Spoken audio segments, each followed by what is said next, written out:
Howdy, y'all. Lachlan here. And if you've been on platforms like TikTok or Reels in the last couple of years, you may or may not have seen videos or memes like this. Why white people don't make the music that they used to make? And you know what music I'm talking about. I'm talking about that.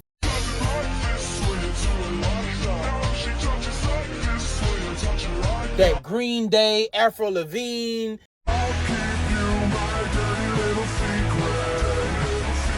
Like that. I miss you, mom, call.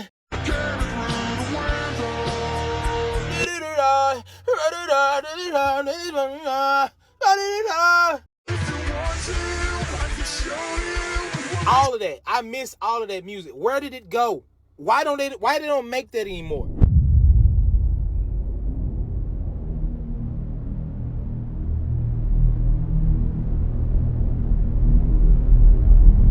You know, all of the pop punk, pop rock, alternative, and even new metal or hard rock bands of the 90s and 2000s. Bands like Sum 41, Blink 182, The All American Rejects, The Offspring, Korn, so on and so forth. Those 2 decades were huge for rock and metal, not just because many of those bands were hitting the Billboard Top 10 or whatever, but they were cultural forces, from grunge redefining rock and killing off hair metal in the early 90s, to new metal bringing metal to heights that it had never seen, to pop punk dominating suburban neighborhoods and skate parks.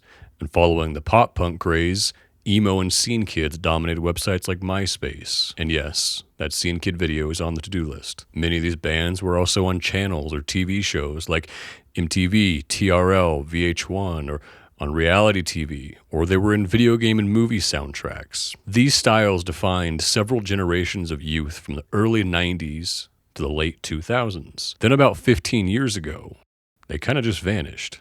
I mean, sure, some of the legacy bands still have a degree of popularity within the rock community, but the broader mainstream appeal and influence kind of just disappeared. And there weren't really any new bands or artists to follow in the footsteps of these bands. It seems like in the 2010s, we never got that next generation of young rock stars. And as a rock fan and musician, I want to know why. And I want to try to understand what caused this to happen. The music that defined my childhood, and at the time seemed ever present, sort of fell off the map when I became a teenager. And after spending some time thinking about it, I think I have a reason as to why.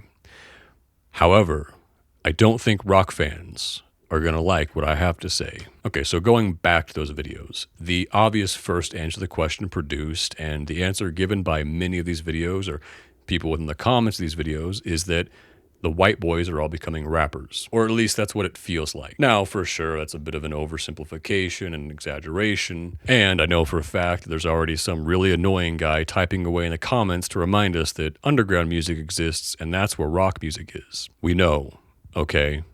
You don't have to mention underground music every single time that the decline of rock's popularity is mentioned in a video. It's a conversational dead end. And, if I'm being honest, a lot of the rock and metal in the underground, at least as of right now, frankly, just isn't as catchy, iconic, or interesting as the stuff that came out in the period we're talking about, or in periods before. But that aside, there is no doubt an observable trend with the youth gravitating towards rap over rock in the last 15 years. So the question then is, why are young people gravitating towards rap?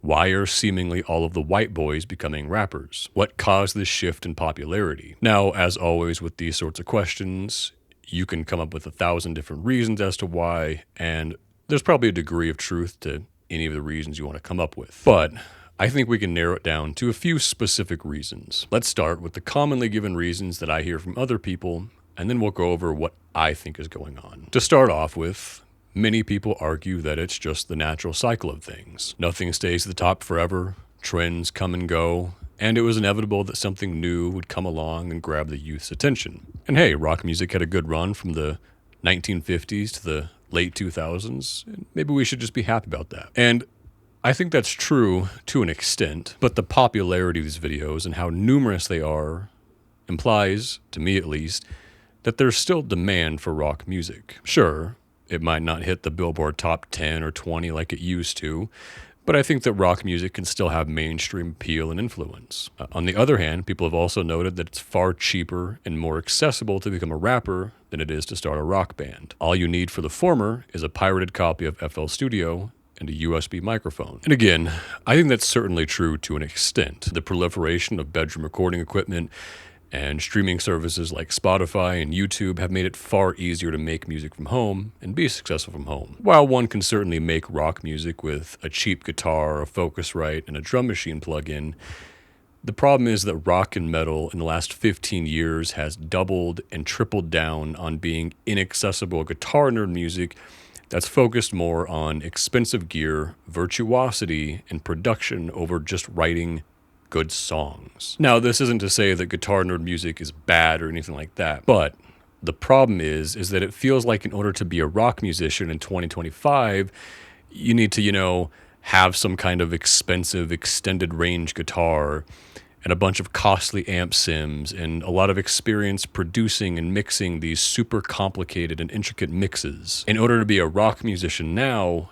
it feels like you need to be a sound engineer and not a singer-songwriter. This makes rock and metal not only more costly, but also more daunting to get into for people who might just want to write some cool songs and have fun. And that last part is the reason why I think that rock and metal has seen such a decline in the last 15 years. Rock music stopped being fun. Okay, let's back up a little bit here and take a look at the big picture. Young men are driven by a desire to do cool and interesting stuff that will hopefully get them girls, money, and attention. Basic biology, right? And historically speaking, rock music was a great outlet for that.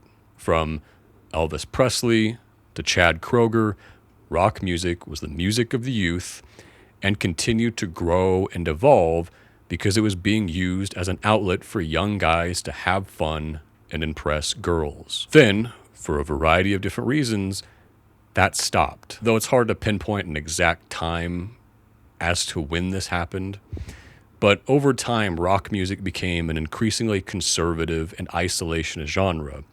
And I don't mean politically, but I mean that rock music became obsessed with and stuck in the past. Fresh new sounds and styles became the punching bag of old heads and critics, which is exactly what happened to the bands that we're talking about in today's video. Sure, maybe 20, 30 years later, some of these bands have been retroactively canonized in rock and metal, but at the time, rock fans hated these bands. The common epithet used by rock fans to describe bands like My Chemical Romance or Blink-182 was gay. Or groups like the All-American Rejects were rejected entirely because having pop sensibilities meant that you weren't real rock. Rockism slowly became the dominant ideology in rock music. And in recent years, it seems like rock has been unable to, or at least struggled to produce any big personalities or characters.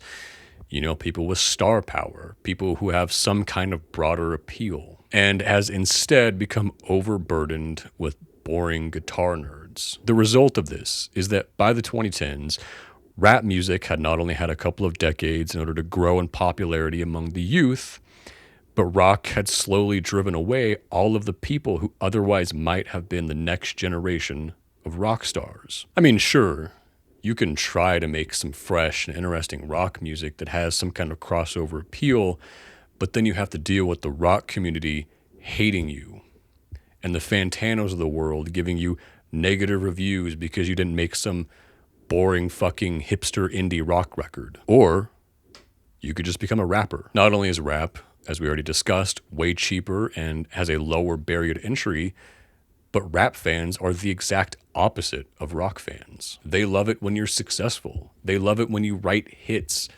They love it when you do cool new stuff and create new sounds and styles. They love it when you make money and get girls. So is it any surprise that white boys don't want to make rock music anymore? Now here's the thing. I can think of some rock artists who are making fresh and interesting rock music that actually has mainstream crossover appeal.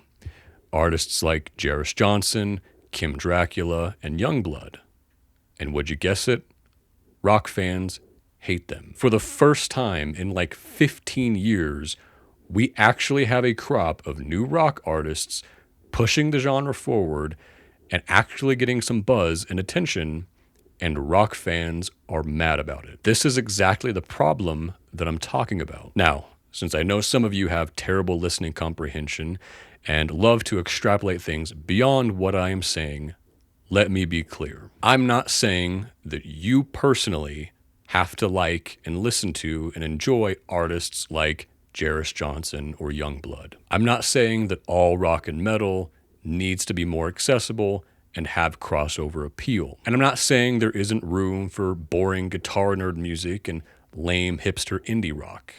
I like my fair share of both those genres. What I am saying, however, is that rock fans need to stop being such uptight dorks. We need to just let young guys write catchy rock songs and have fun again. Rock is the only genre where we actively hate one another and try to tear each other down for being successful, or making hit songs, or getting girls to listen, or trying new things, or having an actual personality. Rap fans, on the other hand, celebrate all of those things. So how could we possibly compete with that? How is rock music in its current state enticing to anyone besides antisocial guitar nerds whose biggest desire is to get that new Ibanez 9-string? Anyways, that's it for today's video. I just want to thank you all for getting me to 5,000 subscribers.